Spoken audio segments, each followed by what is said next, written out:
সবাই ভালো আছেন এবং ভালোর দলে আছেন। আমিও ভালো আছি আর ভালোর দলে আছি। আমরা একটি নতুন ঘটনায় যাব, তবে ঘটনায় যাবার আগে আপনাদের ছোট্ট করে জানিয়ে দিই, যারা এখনো পর্যন্ত আমাদের চ্যানেলটি সাবস্ক্রাইব করেননি অনুগ্রহ করে সাবস্ক্রাইব করে ফেলবেন এবং বেল আইকনটি ক্লিক করতে ভুলবেন না। চলে যাচ্ছি ঘটনায়। আসসালামু আলাইকুম প্রিয় রাসেল ভাই ও শ্রোতা বন্ধুরা, আপনারা কেমন আছেন? আশা করছি ভালো আছেন। আর আমি জানি রাসেল ভাই সবসময় ভালোর দলেই থাকেন।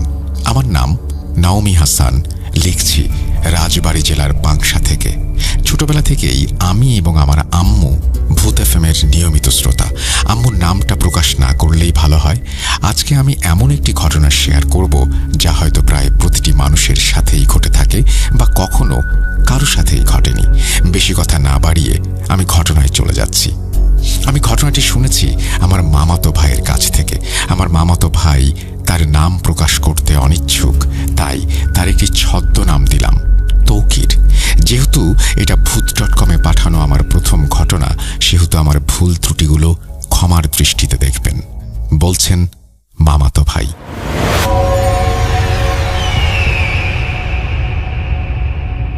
ঘটনা 1। ছোটবেলা থেকেই আমি খুব বেশি নানু বাড়িতে যেতাম। নানু নানার আদর যত্ন ও ভালোবাসা আমার মন ছুঁয়ে দিত। আমার বাবা মা পেশায় শিক্ষক। চাকরির সুবাদে আমি পাংশাতেই বড় হই আমার দাদাদের সঙ্গে। তাই যখন অনেক দিন পর নানু বাড়িতে যেতাম তখন খুশিতে মন ভরে উঠত। মনের মধ্যে এক অদ্ভুত অন্যরকম ভালো লাগা কাজ করত। আমার 3 মামা, বড় মামার 2 ছেলে ও 1 মেয়ে, মেছো মামার 2 ছেলে আর ছোট মামার 1 ছেলে ও 1 মেয়ে। আমার বড় মামার 2 ছেলে আমার সমবয়সী হওয়ায় নানু বাড়িতে গেলে ওদের সাথেই মিশতাম এবং খেলাধুলা করতাম। আমার নানু বাড়ির নামটা আমি বলতে চাচ্ছি না। নানু বাড়িতে আমার মামাতো ভাই বাদে আরও 2 জন খেলার সাথী ছিল। নানুদের বাসা আর ওদের বাসা একদম পাশাপাশি। ওদের নাম তামিম ও ফাহিম। ওরা সম্পর্কে 2 আপন ভাই। যেহেতু ওদের বাসা আমার নানু বাড়ির পাশেই, তাই নানু বাড়িতে গেলেই ওদের সাথে দেখা হতো। আমি এবং আমার 2 মামাতো ভাই আর ফাহিম এবং তামিম এই 5 জন ছিলাম খুবই কাছের। দিনটা ছিল 13ই নভেম্বর 2023। আমরা সবাই জানি নভেম্বর মাসে শীত পড়ে যায়। শীতের ছুটিতে আমি নানু বাড়িতে যাই। প্রতিবার আমার সঙ্গে আম্মু এবং আব্বু আর আমার ছোট ভাই গেলেও সেবার তারা 3 জনের কেউই যায়নি, কারণ আমার ছোট ভাই খুব অসুস্থ ছিল। পাংশা থেকে আমার নানু বাড়ির দূরত্ব প্রায় 30 কিলোমিটারের মতো।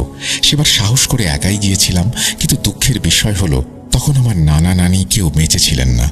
বাসায় 3 মামাই থাকতো এবং তাদের ছেলে মেয়ে, কিন্তু তারপরেও আমার মামা মামি তাদের আদরের কোনো কমতি রাখেননি।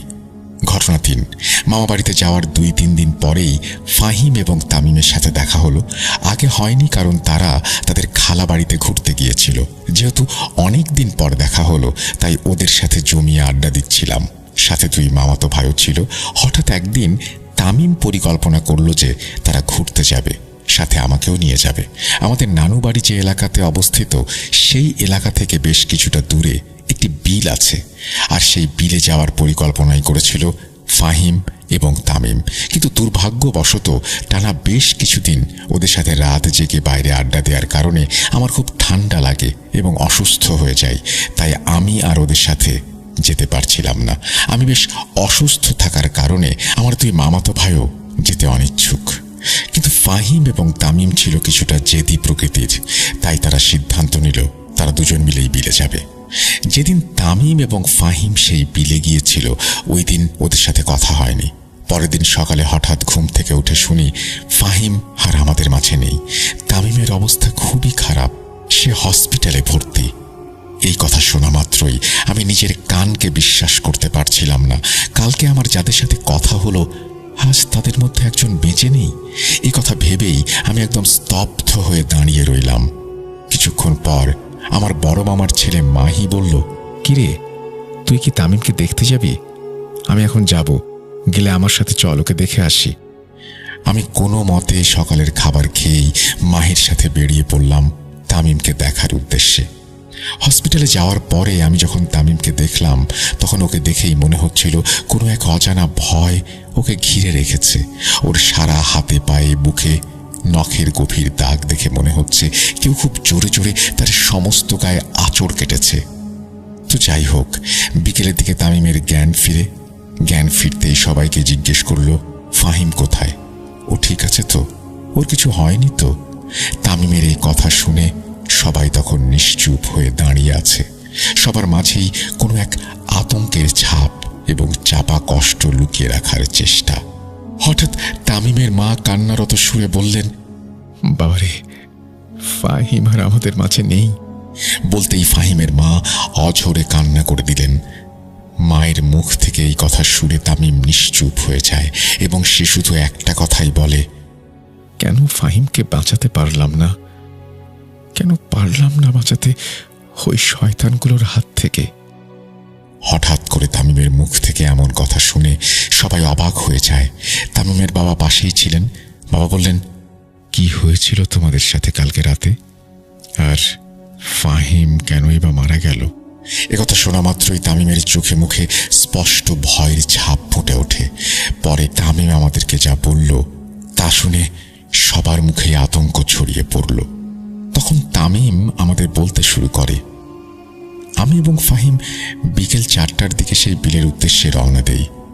সন্ধ্যার দিকে সেখানে আমরা ভালো মতোই পৌঁছে যাই। যাওয়ার পর আমার কিছু পুরনো বন্ধুর সাথে দেখা হয়েছিল, তাই তাদের সাথে গল্প করতে করতে প্রায় 10টার মতো বেজে গিয়েছিল। ফাহিম আমাকে বলল যে, ভাইয়া, শীতের রাত, 10:30 মানে অনেক রাত। এত রাতে আর বাইরে থাকা ঠিক হবে না, চলো বাসায় যাই। ইতোমধ্যে ওদের একজন বন্ধু হাসির ছলে বলে উঠল, এই, তোরা কি জানিস ফাহিম আর তামিম যে রাস্তা দিয়ে বাড়ি যাবে সেই রাস্তায় নাকি ভাসমান পিশাচ আছে? কিন্তু আমার বন্ধুর এই কথায় তেমন কোনো পাত্তা না দিয়ে আমি এবং ফাহিম বাইকে করে বাড়ির উদ্দেশ্যে রওনা দেই। যেহেতু শীতের রাত, অনেক বেশি ঠান্ডা এবং কুয়াশায় চারিদিক ভরে গেছে। বেশ কিছু দূর যাওয়ার পর হঠাৎ মনে হলো কাউকে দেখতে পেলাম। প্রথমে ভেবেছিলাম হয়তো আমার চোখের ভুল। পরে পেছন থেকে ফাহিম আমাকে বলল, ভাইয়া, ওরা কারা এত রাতে এভাবে সামনে দাঁড়িয়ে আছে? আমি কোনো কথার জবাব না দিয়ে বাইক চালাতে লাগলাম। প্রায় 30 সেকেন্ড বাইক চালিয়ে সেই অদ্ভুত ছায়া দুটির কাছে গিয়ে দেখলাম এটা কোনো মানুষ নয়, মস্ত বড় দুটো অবয়ব। এদের চোখ ছিল লাল বর্ণের। হঠাৎ করে আমি বলি, কে ওখানে? তোমরা যেই হও না কেন, আমাদের রাস্তা ছাড়ো। আমাদের আশেপাশের বাতাস ততক্ষণে ভারী হয়ে উঠেছে। মনে হচ্ছিল অন্ধকারের মধ্যেই গভীর অন্ধকারে ডুবে যাচ্ছি আমি আর আমার ভাই।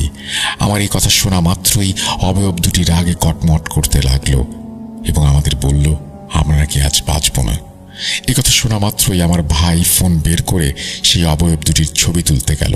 যেই ছবি তুলতে যাবে হুট করে চোখের পলকে একটি অবয়ব আমার ভাইয়ের ঘাড় ধরে বাইক থেকে সজোরে ধাক্কা দিয়ে ছুঁড়ে ফেলল দূরে।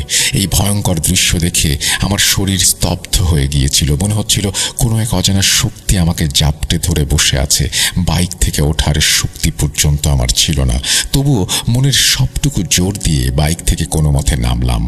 নামার পর নিজের ভাইকে বাঁচাতে যেই পেছনের দিকে তাকিয়েছি, দেখলাম একটি অবয়ব আমার ভাইয়ের হাতের মাংস ছিঁড়ে খাচ্ছে। কোনো কিছুর তোয়াক্কা না করে আমি আমার ভাইকে বাঁচাতে যেই এগিয়ে গেলাম, তখন একটি অবয়ব আমার গলা চেপে ধরে। এত জোরে আমাকে একটু পরে ছুঁড়ে ফেলে যে আমার ওঠার শক্তি আমি হারিয়ে ফেলি। আবারও ছুটে যাচ্ছি আমার ভাইকে বাঁচাতে। হঠাৎ পেছন থেকে সেই অবয়বটি আমার পিঠে সজোরে আঘাত করে। তারপরে কি হয়েছিল, কিভাবে আমি এখানে এলাম, কিচ্ছু মনে নেই। তখন তামিমের বাবা তামিমকে বলল, সকালে কিছু জেলে সেই বিলে মাছ ধরতে যাওয়ার সময় তোমাকে আর ফাহিমকে পায়। তারা ফাহিমের ওই অর্ধেক খাওয়া শরীর দেখেই বুঝতে পেরেছিল সে আর বেঁচে নেই। ফাহিমের সেই বিভৎস লাশের দৃশ্য আজও মনে পড়লে কেমন যেন বুকের ভেতরটা কেঁপে ওঠে। এই ছিল আমার মামাতো ভাইয়ের বলা আজকের ঘটনা। জানি না ঘটনাটা আপনাদের কতটা ভালো লাগবে এবং নিজে কতটা গুছিয়ে লিখতে পেরেছি। যাই হোক, ঘটনাটি সিলেক্টেড হলে অবশ্যই জানাবেন। এই বলেই তিনি তার ঘটনা শেষ করেছেন। আশা করছি ঘটনাটি আপনাদের ভালো লেগেছে। যদি ভালো লাগে অবশ্যই আমাদের জানাবেন। আমরা চলে যাব আমাদের পরবর্তী